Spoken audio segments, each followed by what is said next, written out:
Assalamualaikum warahmatullahi wabarakatuh.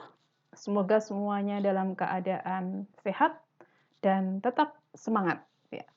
Kita lanjut ke materi chapter 6, yaitu tentang inventory, lebih fokus lagi tentang inventory, membahas satu akun yang ada di laporan keuangan, yaitu balance sheet atau neraca.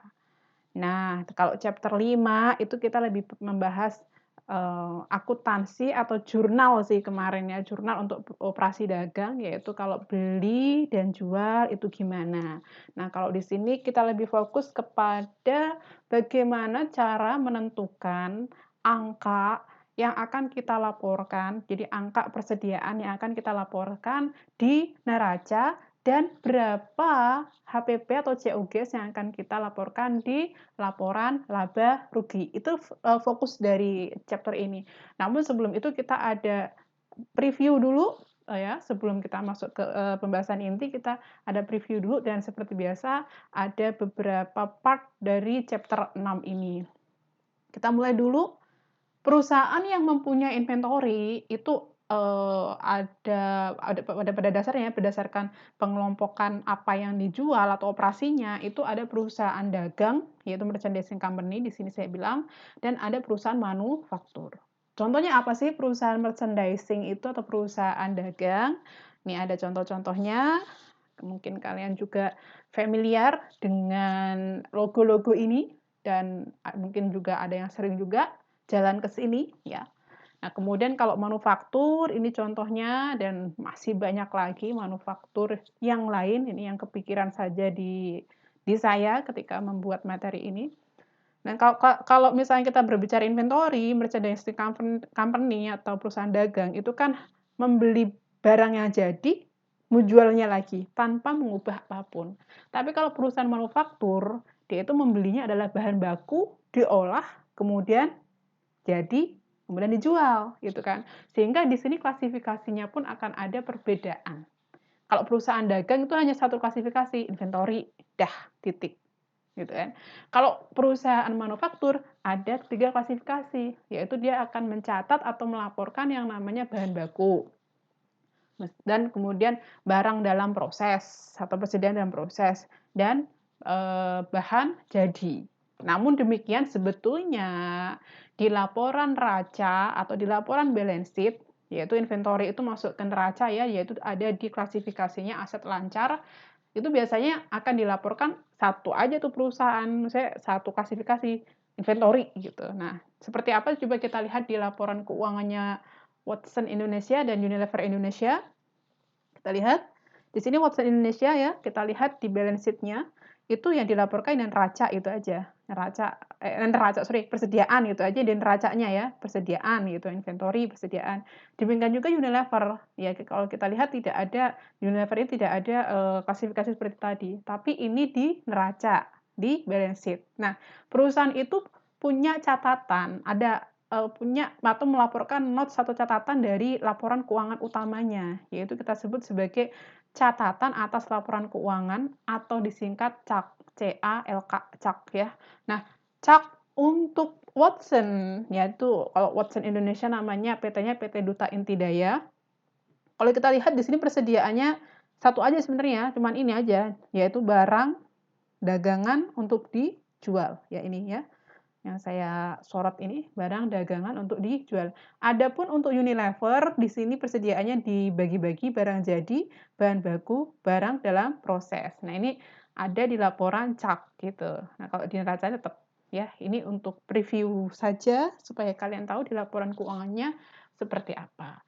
Nah, sebelum kita ke inti lagi ya, ini sebelumnya kita perlu membahas terkait dengan penghitungan barang itu ada berapa jumlahnya ya, kuantitinya. Jadi kita berbicara terkait dengan stock of none. Jadi perusahaan itu dia akan mendaftar, dia akan menghitung barangnya ada berapa. Soalnya nanti barang ini kan akan dia laporkan kan gitu. Nah, kalau kalian lihat mungkin di apa supermarket itu kan sering ya kalian mungkin lihat ada petugas itu ya, petugas supermarketnya itu bawa catatan, kemudian ngecek barang, itu mereka melakukan pendaftaran atau stock of none tadi. Biasanya mereka akan menghitung barang tersebut atau melakukan stock of none tadi itu ketika perusahaannya lagi agak sepi, kalau rame ya nggak mungkin juga ya, ribet gitu loh. Nah, atau misalnya kalau udah tutup gitu, kalau udah tutup baru mereka akan, lakukan penghitungan itu. Atau ya itu biasanya dilakukan di akhir periode akuntansi, periode pelaporan gitu. Ya tergantung perusahaan mau periodenya seperti apa mereka melakukan stok apa namanya, gitu. Nah, yang perlu diperhatikan dalam menghitung jumlah barang tadi, yang pasti kalau menghitung jumlah barang ya yang di toko, di gudang dihitung gitu ya. Tapi nanti juga harus hati-hati nih ada beberapa isu-isu yang, mungkin nggak semuanya kalian hitung nih nanti siapa tahu nanti ada yang di bagian ini ketika bekerja ya, di-supervise di bagian ini misalnya. Yang berikutnya adalah barang di perjalanan atau goods in transit. Jadi masih di perjalanan atau kita kemarin mengenal chapter lalu itu mengenal FOB ya, free on board-nya. Siapa yang akan membayar gitu kan. Nah, kalau barang di perjalanan itu sebenarnya tergantung siapa yang bayar. Siapa yang bayar, dialah yang berhak mengakui gitu. Misal nih, kalau FOB-nya shipping point. Nah, shipping point itu kan yang bayar siapa? Pembeli gitu kan. Nah, ketika yang bayar pembeli, berarti perusahaan ketika membeli, dia akan mengakui barang tersebut. Hanya ketika perusahaan membeli, maka dia akan mengakui barang tersebut, karena dia yang bayar. Tapi kalau FOB-nya destination, itu kan penjual yang bayar. Kalau penjual yang bayar, berarti perusahaan yang menjual barang itulah yang akan mengakui persediaan. Ini perlu diperhatikan ketika misalnya melakukan penghitungan barang, atau misalnya menghitung jumlahnya ada berapa. Yang berikutnya yang perlu diperhatikan lagi adalah ada barang konsinyasi atau enggak. Jadi kalau di supermarket itu sebenarnya banyak juga barang konsinyasi gitu ya. Jadi kalau barang konsinyasi ya jangan dihitung menjadi barang kita. Ada di daftar konsinyasi aja tapi tidak dihitung menjadi aset kita. Kan dititipi kan nggak bisa kita akui. Nah, kalau kita yang menitipkan, misalnya nih kita punya barang banyak, itu kita titipkan ke A, B, C gitu ya. Nah, yang di A, B, C itu harus kita hitung. Oh, tadi barangnya konsinyasi di Tuan Abdul. Kemudian yang kedua di Tuan misalnya Bahar dan segala macam. Nah, itu harus kita hitung kalau misalnya kita menitipkan barang. Jadi kalau barang konsinyasi itu tergantung siapa yang menitipkan, maka dia yang akan mengakui. Nah, konsinyasi itu apa sih? Tadi saya lupa belum menjelaskan barang konsinyasi. Barang konsinyasi itu barang titipan. Kalau misalnya kita nih ngambil barang duluan tuh ya, ngambil barang duluan, nanti kalau misalnya nggak laku dibalikin gitu. Atau kita yang punya barang, misalnya kita titip-titipin itu ya ke toko, ke warung-warung. Misalnya dulu tuh saya pernah misalnya jualan-jualan kayak makanan gitu ya, saya titip-titipkan ke warung A, B, C gitu ya. Kalau misalnya nanti seminggu kemudian, 2 minggu kemudian nggak laku saya ambil. Nah itu adalah barang konsinyasi. Kemudian isu berikutnya adalah barang rusak atau kadaluarsa. Nah ini dihitung nggak nih? Nah ini harus dikurangkan dari stok, jangan dihitung. Kan nggak bisa dijual ya, nggak punya nilai. Maka barang itu nggak boleh dihitung. Rugi dong? Ya iya, nanti akan mengurangi aset kita. Ini sebenarnya pernah terjadi juga di Indonesia, salah satu perusahaan obat ya, di Indonesia obat apa medis ya, medical. Nah itu dulu melakukan perusahaannya sih, menghitung obat yang sudah kadaluarsa gitu. Sehingga asetnya kan kelihatan besar ya, terus labanya juga kan besar juga dari yang seharusnya gitu. Nah itu tidak boleh gitu. Waktu itu kan perusahaan tersebut kena sanksi juga oleh Bapak LK saat itu. Direksinya kena denda lah gitu. Gitu. Itu pernah terjadi lah kayak kasus terkait dengan inventory itu. Lanjutnya ke cost flow ini sudah pernah saya jelaskan minggu lalu, mungkin sekilas saja nih kalau misalnya mau ini lagi. Karena sebetulnya kalau misalnya kita belajar lebih lanjut nanti ke sini, ini sebenarnya konsep ini harus dipegang. Tapi sebenarnya konsep ini gampang kok. Sebenarnya gimana sih konsep ini?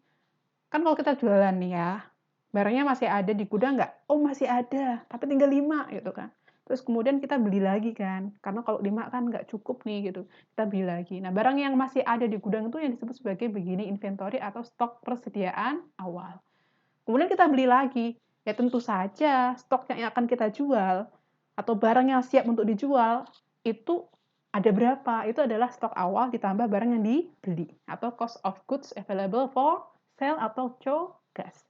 Nah, kemudian barang itu dijual dong. Barang dijual itu kan kemarin itu saya jelaskan ada selling price, ada cost barang yang melekat di barang itu atau yang disebut sebagai COGS atau cost of goods sold atau HPP. Yang tersedia yang masih ada di akhir periode itu disebut sebagai ending inventory. inventory. Itu aliran barangnya seperti itu. Sebenarnya ini kayaknya rumit gitu, tapi sebenarnya gampang aja. Jadi ada stok awal, kita beli, wah ini berarti udah nih barang kita semuanya siap dijual. Kita jual, tersisa, oh itu yang namanya ending inventory. Di mana ending inventory itu dilaporkan di balance sheet dan COGS dilaporkan di income statement. Ini ya, ini kalau mau diperhatikan lagi nih rumus-rumusnya. Lanjutnya ini ada nanti ke slide berikutnya. Ini kita sudahi sampai sini. Next slide berikutnya, video berikutnya.